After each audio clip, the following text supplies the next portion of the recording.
Olá, turma! Tudo bem com vocês? Eu espero que sim, tá? Espero que todos estejam bem. E nesta aula de hoje aqui, nós vamos iniciar o módulo 5, que fala sobre determinação do sexo e também de anomalias cromossômicas, tá? Anomalias cromossômicas a gente já estudou, que foi sobre síndrome de... síndrome de Down não. Foi o daltonismo, tá? Que a gente acabou vendo lá, tá? A hemofilia também, que a gente acabou vendo, tá? Em aulas anteriores, tá? Lembra lá do XX, né? Com ou XH ou XD, né? Hemofilia ou daltonismo, tá? Mas a gente irá revisar novamente, ok? Então vamos iniciar aqui o nosso conteúdo. Ó. Vamos ver aqui a parte da base genética e os cromossomos, né? Na determinação sexual. Turma, aqui ó, em negrito, né? A gente tem nossos cromossomos sexuais. Temos os cromossomos autossomos, tá? E como é que se dá isso? Ó, os cromossomos autossômicos são aqueles que vão do 1 ao 22, né? Do 1 ao 22, eles sempre aos pares, né? Estão sempre um ao ladinho do outro, os dois cromossomos. Então, do 1 ao 22, nós temos os cromossomos autossômicos. E esses cromossomos são aqueles que vão dar nossas características, né? Cor da pele, formato do nariz, cor do cabelo, formato do cabelo, tá? Então, do 1 ao 22 é que dá nossas características genéticas, né? Hereditárias. Tanto é, por exemplo, lá, que a gente vai ver, né? A gente já até estudou isso lá no primeiro e nono ano, que, por exemplo, quando ocorre lá uma alteração, né? Lá no cromossomo 21, o normal é ter 2 cromossomos. Se aparecer mais um, a pessoa tem síndrome de Down, né? Então, caso aconteça alguma anomalia, alguma alteração cromossômica lá no 21, tendo um a mais, a pessoa vai apresentar o quê? Vai apresentar síndrome de Down, né? Alterações nas suas características, né? Fenotípicas por causa da anomalia nos cromossomos, tá? Nos seus genes. Então, os autossômicos do 1 ao 22, nossas características. E o 23º é ele que vai dar o nosso sexo, né? Se vai ser masculino ou se vai ser feminino. Como mostra aqui, ó, em vermelho, ele mostra uma mulher normal, ó, do 1 ao 22, mais o cromossomo sexual, X e X. O de baixo, em azul, né? Meninos, azul e menina, tá vermelho aqui, né? Não foi igual. Tá? Então é X e Y, do 1 ao 22 autossômico das características. E o 22º, o 23º, tá? É o XY, né? O X e o Y. Tanto é que o Y ele sempre aparece menorzinho, tá? Ele tem uma perninha cortada. X, né? Vem no tamanho. Quando está o mesmo tamanho é mulher. Por exemplo, assim, se ele colocasse aqui, tá? Sem a numeração e pedisse para você identificar se era um homem ou uma menina, ele não ia colocar aqui os cromossomos, né? XX, senão você ia identificar, nem XY. Ele ia colocar assim, ó, tá? Esse cariótipo aqui, aí você vai identificar, opa, como eu estou vendo que os dois tracinhos têm o mesmo tamanho, então já sei que é uma menina. E quando tem um tracinho grande e outro menor, eu já sei que é um menino, ok? Então isso é cromossomo sexual e cromossomos autossômicos. E eu tenho outra característica aqui também, ó, heterogamético e homogamético. Homogamético quer dizer iguais, tá? Como é o caso aqui, ó, do sexo feminino, X e X, iguais. Homogaméticos, tá? Quando tem características iguais. Heterogamético é quando tem características diferentes, tá? É por isso que tem outras associações, né? A ver com homogamético e heterogamético, né? Casal hétero, casais diferentes, né? Homem e mulher. Casal homogamético porque é igual, né? Homem, homem, mulher, mulher, entendeu? Então, por isso que eles utilizam também essas terminologias, tá? Na base social. Mas na biologia, quando ele fala também homogamético, é quando é igual, heterogamético é diferente, tá? Isso nos seres humanos, tá? E falei para vocês aqui também, tá? Então, ó, nós temos os cromossomos autossômicos e também temos, tá, os cromossomos sexuais, tá? Vou passar para a próxima parte, estou usando o livro de vocês mesmo para fazer essa explicação. E para verificar se é menino ou menina, né? Menino ou menina.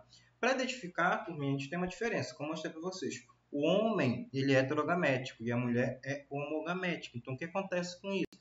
Cada um lá, ele vai mandar apenas um cromossomo, né? Não vai mandar os dois, só manda um.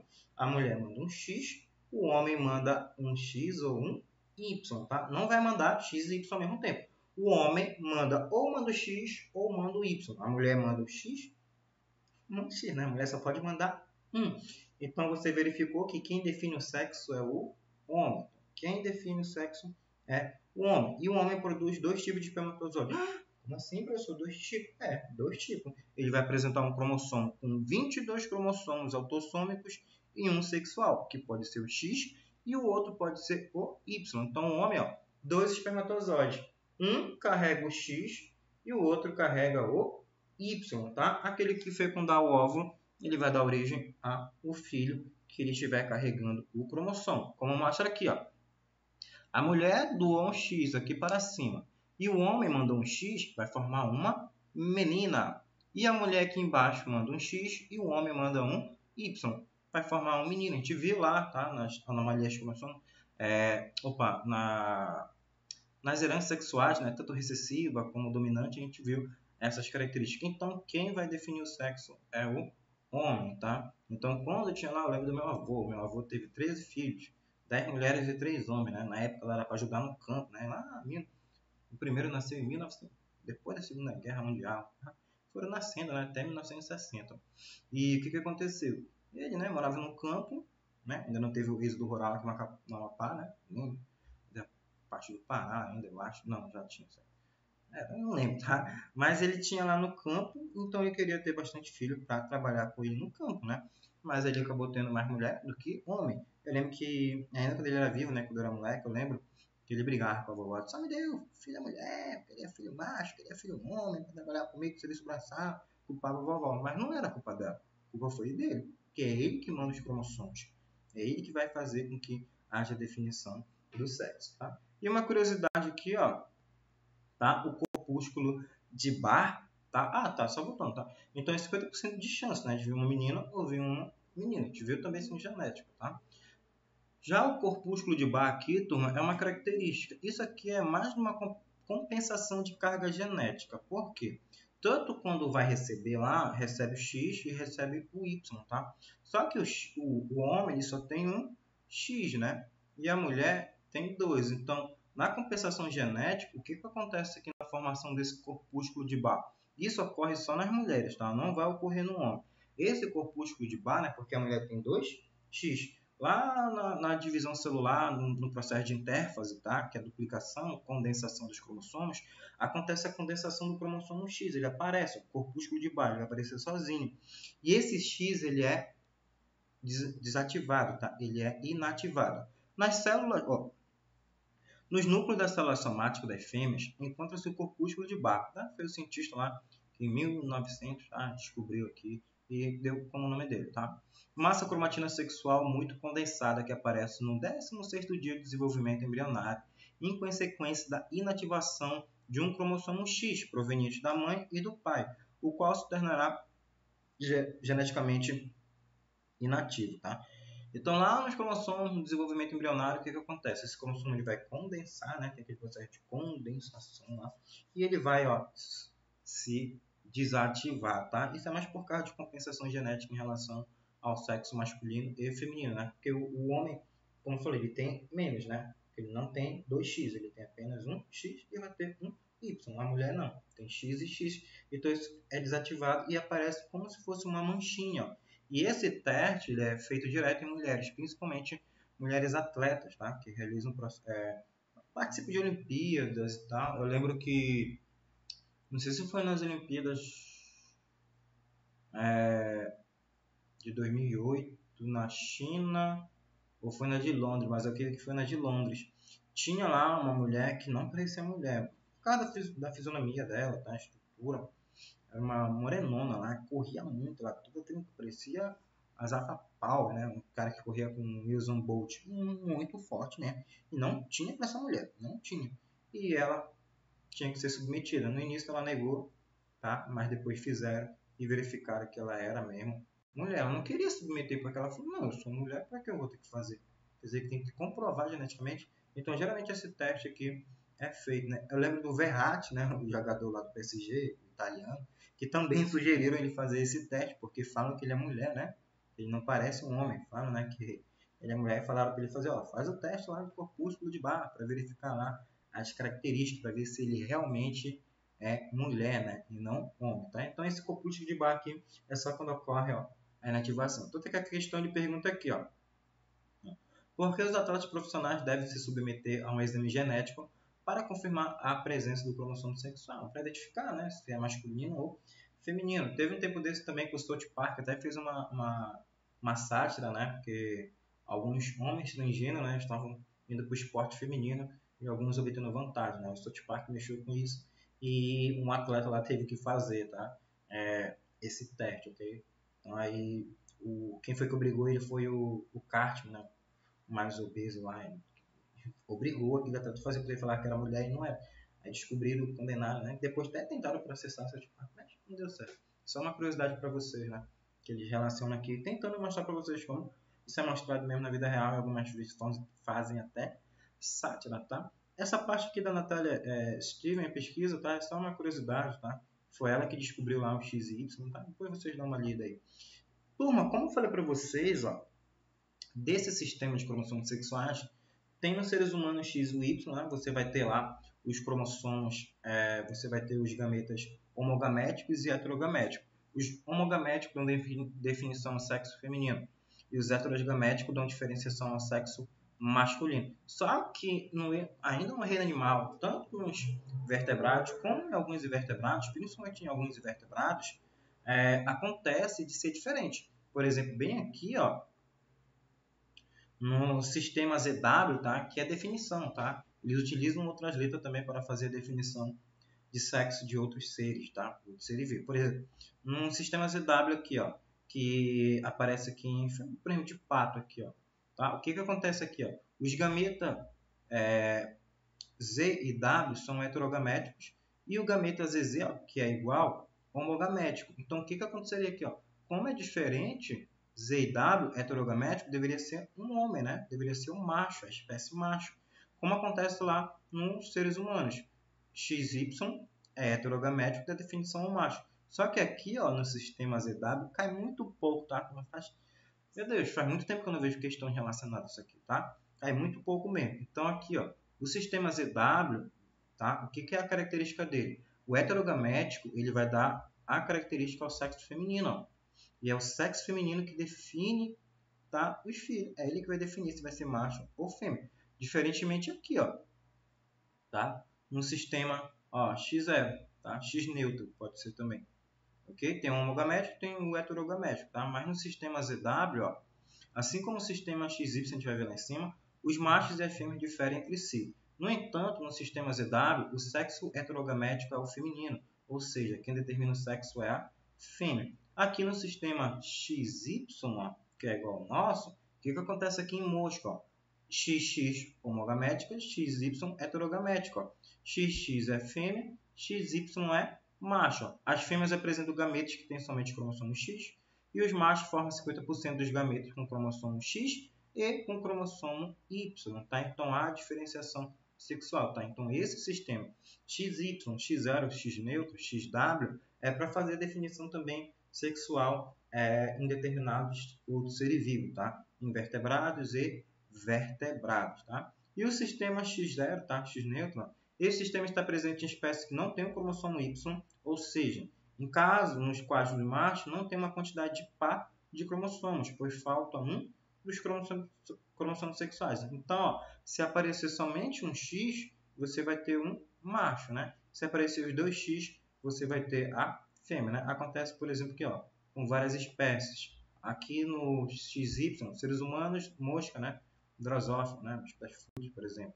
E no sistema ZW, ó, aves, alguns répteis, peixes e insetos, tá? Continuando aqui, ó, o processo de sistema de haploide e diploide, tá? O sexo de certos animais é determinado por meio de um sistema diferente no que já foram mencionados. Esse mecanismo é baseado no sistema, né, diploide, quando tem a carga máxima de cromossomos, né, geralmente parecido por 2N. Por exemplo, nós somos diploide, temos 46 cromossomos. O homem, eu, né, tenho meus gametas, no espermatozoide, tem metade dos cromossomos, chama-se haploide, com 23. A mulher tem o óvulo, né, que vai ter a metade também, com 23. Então, por isso, o óvulo e o espermatozoide se unem, fecundam, para formar 46, um organismo haploide. Haploide com total de cromossomos, diploide com total de cromossomos e haploide com a metade. Só que no caso, turma, tem uma curiosidade aqui, ó, nas abelhas, tá? O que acontece aqui, ó? No caso das abelhas, esse sistema é chamado de partenogênese. Os machos provêm de óvulos não fecundados, haploide, e as fêmeas de óvulos fecundados, diploide. A rainha é fértil e as operárias estéreis. Tal característica não tem qualquer relação com a definição do sexo. É determinada pela alimentação que esses animais recebem, né, na fase larvária. O mel, tá, pessoal? O mel real, tá? Então, para que eles vão dar esse mel? Se for lá para aqueles filhotinhos, quem for que comer esse mel, vai gerar as operárias, né? As operárias, que são estéreis, elas não podem. Só quem pode reproduzir é a rainha, tá? E você tem a operária, que é diploide, vai ter, por exemplo, lá 32 cromossomos aqui. Você tem a rainha, também 32 cromossomos. E você tem o zagão, que é haploide. É um óvulo não fecundado. Então, ele é haploide. Ah, professor, mas eu não entendi ainda. Quer dizer que a operária tem 32. Sim, vai ter 32 porque a fecundação dela é diploide, tá? Você precisa haploide com haploide, gera um diploide. Professor, eu não entendi. Ó, você tem a rainha. A rainha tem 32 cromossomos, tá? Tem 32. Esses 32, ela libera um óvulo. Esse óvulo contendo 16, o que acontece? Ele não foi fecundado. Ele sozinho, através de hormônios característicos, deu origem a um zangão. Quantos cromossomos esse zangão tem? 16. A rainha libera um outro óvulo. Só que esse óvulo ele vai ser fecundado. Ela vai lá e cruza com o zangão. O zangão tem 16 e esse óvulo da rainha tem 16. Unem, formam 32 e dão origem a uma operária. Então, o que quer dizer aqui, professor? Essa relação estranha desses seres. É uma loucura isso, né? A rainha, ela é mãe do zangão, mãe das operárias, casa com o zangão, que o zangão é pai e irmão das operárias. E ela também pode ser avó, né? Que loucura, né? Então acontece isso aqui, tá? A rainha, para dar origem às operárias, ela precisa cruzar com o zangão. Então é por isso que ela dá origem ao zangão. Qual a função do zangão? Só procriar, tá? Lá aparece, lá, por exemplo, no B-Movie, né? Que tem os zangão, né? Que eles são principais forças, tá? Ficam lá. E a abelhinha, né? Que ela até se apaixona por uma mulher. Ela é operária, né? Ela queria ser zangão. Não, claro que eles não vão mostrar essa relação lá, tá? No filme. Eles mostram que eles são defensores, né? Preparados para defender. E as operárias vão só pegar, né? O néctar para depois formar o mel real, ok? Então, o zangão, função de cruzar com a rainha operária e pegar o néctar e fazer o mel real, tá? Tanto é que ele pergunta aqui, ó.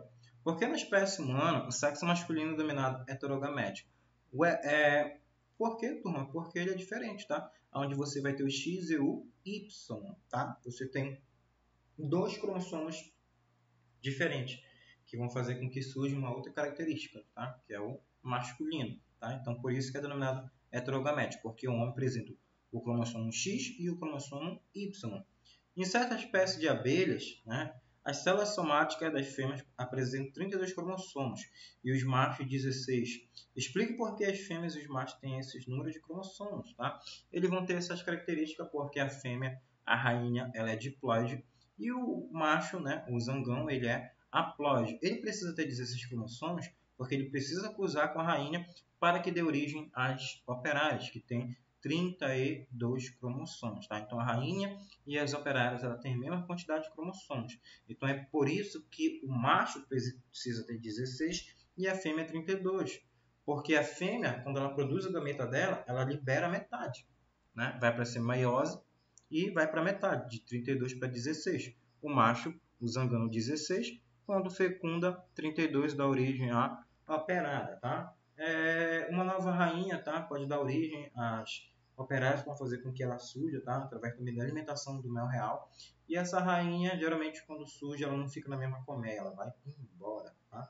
Geralmente, quando vai morrer lá, quando está se destruindo, o tempo de duração aí, ó, deixa, né, de existir, tá? Essa outra parte aqui, turma, já expliquei para vocês aqui, ó. Tipo de herança está relacionado aos cromossomos sexuais, tá? Que você tem aqui os cromossomos, né, sexuais, X e Y, tá? E a gente vai ter as heranças, né, ligadas ao sexo, por exemplo, que foi para vocês lá a herança da hemofilia, tá? O que acontece? Um indivíduo saudável, ele vai ter a coagulação, né? vai coagular, né, as plaquetas, vai fazer com que haja coagulação, né, esse estancamento e parar de sangue. Já no indivíduo hemofílico, ó, ele tem problema, tá? Principalmente na parte da coagulação sanguínea. Vaso sanguíneo normal, uma hemorragia e incapacidade de coagulação. Então, ela vai ficar, ó, sangrando. E quais são esses gametas aqui, ó? Quais são os cromossomos na herança aqui, ó, da hemofilia, tá? Nós temos representado pelo H, tá? Quando vai ser as características do hemofílico. Então, por exemplo, aqui, ó, quando eu tenho X e W maiúsculo, né? W não, estou pensando lá no outro. Né? XH e XHzinho, eu vou ter diferente. Ó. Na mulher, quando eu tenho XHzão, eu tenho uma mulher normal, tá? Quando eu tenho XHzão e XHzinho, eu tenho uma mulher normal, só que ela é portadora do gene. Ah, professor, quando é uma mulher totalmente afetada? Quando ela tiver todos os Hzinho, tá? Hzinho, ela vai ser uma mulher afetada, tá? Então, ela é afetada. Como é que vai acontecer, professor, para nascer uma mulher afetada? Você tem que pegar, por exemplo, uma mulher pode ser normal, mas com portadora do gene, um homem hemofílico. Se esse homem hemofílico, né, tiver os cromossomos lá com o cromossomo feminino, o Hzinho, mais o seu Hzinho, vai nascer uma mulher hemofílica, tá? E os cromossomos do homem? Só vem no X, não aparece no Y, tá? Aqui eu tenho XHzão Y, homem normal, homozigótico dominante. XHzinho Y, homem hemofílico, né, recessivo. Aí ele mostrou aqui, ó, esse heterograma. Pai saudável, mãe portadora. Filho saudável, filha saudável, filho hemofílico e filha portadora. Por exemplo, se a mãe, tá, for portadora ou for afetado, 50% ou 100% do seu filho nasceu o quê? Hemofílico, tá? Se a mãe for afetada, o filho será afetado, tá? Se a mãe for portadora, é 50% do filho nascer com a doença ou o filho não nascer, tá? Mãe afetada, o filho nasce também afetado. Mãe portadora, 50%, ok? Então, o que é que ele mostrou aqui, ó? Um pai hemofílico com uma mãe portadora. Vai ter um filho saudável, vai ter uma filha hemofílica, tá? E vai ter um filho hemofílico, tá? E a filha portadora. Então, essas são as características aqui que podem aparecer, tá? E o daltonismo é a capacidade de visualização de uma ou mais cores, tá? Que geralmente afeta aproximadamente 5% da população mundial, sendo predominantemente, né, no sexo masculino, uma mulher afetada para cada, né, 16 homens, tá? E essa deficiência é provocada pela ausência de cone, né? São as células especializadas, né, pelas cores primárias. Os bastonetes, né? Nós temos os cones e os bastonetes. Os bastonetes é mais pela nossa acomodação visual, principalmente em locais escuros e também, né, diferenciação lá do cinza e preto, tá? Mas principalmente na hora da acomodação de locais escuros. E quais são os tipos de daltonismo? Monocromático, dicromático e tricromático, tá? O monocromático é o tipo mais raro de daltonismo, impossibilita a identificação de qualquer tipo de cor. O indivíduo visualiza todas as coisas em preto, branco e tons cinza. É a pior daltonismo que tem, tá? Por exemplo, uma vez um cara assistindo a NFL, né, futebol americano, e toda quinta-feira, né, tem um jogo especial lá, que é esqueci o nome, como é que eles falam. Aí os uniformes eles são especiais também, geralmente vem com marca-texto, tá? Então aqueles uniformes cheguei, tá? Aí um era verde e o outro era laranja, marca texto. E não dá para diferenciar, não dá. Aí o cara mandou lá uma mensagem, ó, a ESPN brasileiro. E a ESPN brasileira, como tem um direito, né, junto com a ESPN americana, a ESPN brasileira mandou uma mensagem para lá, né? E aí eles pediram para os times também diferenciar um pouco os uniformes. A partir do Brasil foi mandado para lá, eles verificaram e mostraram como é que aparecia depois para um daltônico monocromático. Ninguém conseguia identificar nada, não tinha como. Dava para ele saber se ele fosse assistir no início do jogo, para ele saber quem está atacando e quem está defendendo. Ele saberia quem é o time, né, que está ganhando, mas assim não dava para ele identificar, tá? O dicromático, né, o indivíduo apresenta apenas dois tipos de cone, né? Do total de 3 existem pessoas, né, com visão normal. Em geral, é característica, né, pela dificuldade do reconhecimento de cores como vermelho, verde e azul. Geralmente aqui é o azul, tá? o azul e o vermelho. Por exemplo, no colégio, tem um aluno que está no 9º ano, é o vermelho, e tem um no 2º ano que é o azul. Só que o do 2º ano ele não vê azul. Se tu falar, não é azul, para ele é lilás, tá? Para ele é roxo, mas não é azul.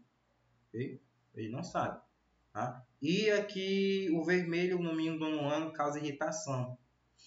Por exemplo, quando eu escrevia no quadro, né, eu geralmente não escrevo de vermelho, eu só faço as setas ou quando é algo importante.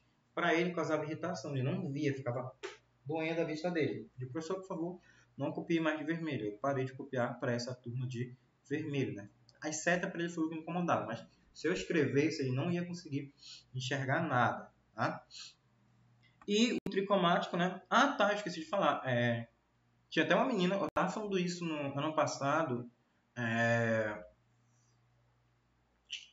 Acho que foi uma turma aí, e a menina falou, tio, a minha irmã, ela é daltônica, e ela, como ficou na pandemia, ela perdeu o emprego dela e tal, blá, blá, blá, blá, blá, ela começou a fazer várias coisas, né, de bijuteria e tal. Aí quando as pessoas encomendavam, pediam a cor, ela levava a gente lá.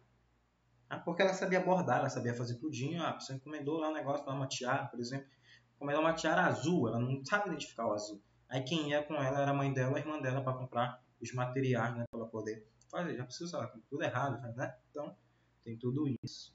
Tá?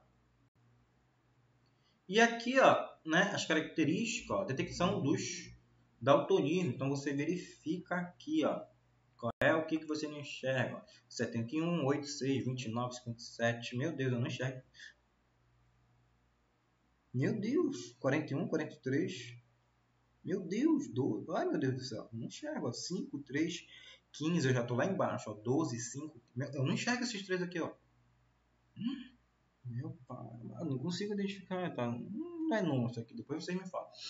15, 5, 75, 6, 57, 5, 42, 45, 12, 70. E aqui só é um traço. Isso é traço, tá? Mas aqui eu não sei. Vai ficando velho, né? Quase 31 anos.